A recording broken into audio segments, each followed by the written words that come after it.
DPRD Sulawesi Selatan menganggarkan baju dinas bagi 85 anggota dewan sebesar 1 miliar rupiah.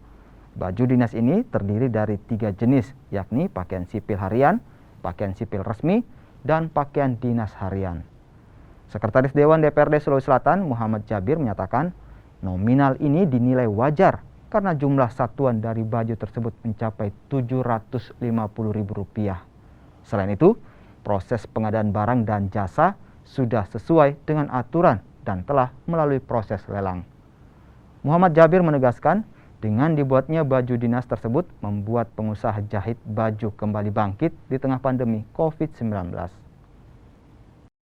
Anggota DPRD tahun ini memang kan sudah dianggarkan di tahun 2021. Artinya anggaran ini memang sudah terproses dari tahun lalu setelah penetapan APBD.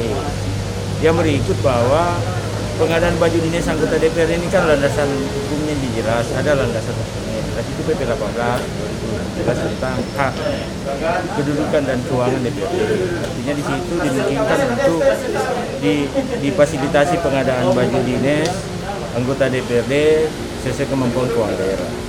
Dan tahun ini sudah kami anggarkan dan sudah masuk dalam proses lelang.